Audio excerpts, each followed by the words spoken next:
जोहार जय आदिवासी। तुम्ही सोशल मीडियावर किंवा व्हॉट्सअपवरती इंस्टाग्रामवरती जय जोहार असं लिहित असतात, तर त्याचा अर्थ तुम्हाला नक्की माहित आहे का? खूप लोकांना याचा अर्थ माहित नाही। डॉक्टर सुनील पराड साहेब जे आदिवासी समाजाचे नेते आहेत, आदिवासी एकता परिषदेचे महाराष्ट्राचे सचिव आहेत आणि पूर्ण भारतामध्ये जाऊन ते आदिवासी समाजाचे प्रश्न सोडवत आहेत। तर त्यांच्याकडून आपण ऐकूया की जोहार म्हणजे नक्की काय। सगळ्यांना जोहार। जोहार जोहार म्हणजे काय तर ज्या जीव उत्पत्तीची कहाणी सांगणारे वेगवेगळे धर्मग्रंथ आहेत त्याच्यामध्ये ती जीव उत्पत्तीची कहाणी सांगितलेली आहे आणि त्याच्यावर अवलोकन केल्यानंतर आमच्या लक्षात आलं की ही जीव उत्पत्तीची कहाणी हे एकल आहे, त्याच्यामध्ये फक्त पुरुष दाखवलेला आहे।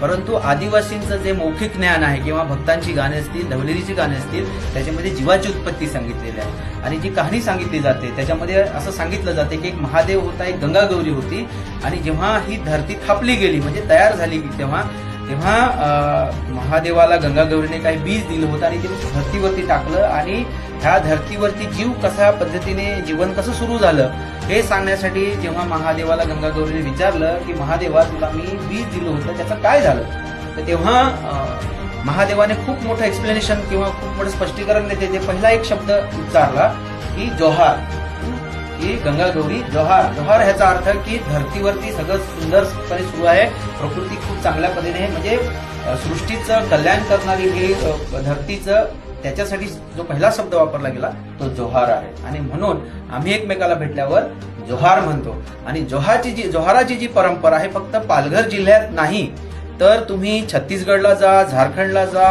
राजस्थानला जा किंवा मध्य प्रदेशला जा, ह्या ज्या आदिवासी पट्ट्यामध्ये जर तुम्ही फिराल तर तुम्हाला लक्षात येईल की आजही आदिवासी एकमेकाला भेटल्यावर काय सांगतात जोहार। तर हा एक युनिकनेस आहे आणि म्हणून आपल्या आदिवासी इथल्या पालघर मधल्या भक्तांच्या धवलेरीच्या कहाणीमध्ये जसा जोहार आहे तसा बिरसा मुंडाच्या गावाला म्हणजे झारखंडला पण जोहार आहे, छत्तीसगडला पण जोहार आहे। म्हणून आम्हाला एकच सूत्रामध्ये बांधणारा हा शब्द आहे, म्हणून आपण जोहार सांगतो। आणि मी जोहार हा परिपूर्ण शब्द आहे, त्याला जय पराजय लावायची गरज नाही। जोहार हा पूर्ण शब्द आहे कारण आम्हाला कोणाच्या सांगतात ना पराभव अपेक्षित नाही, कोणाचा जय अपेक्षित नाही।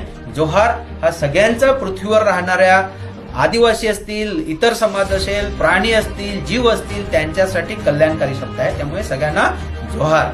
जोहार।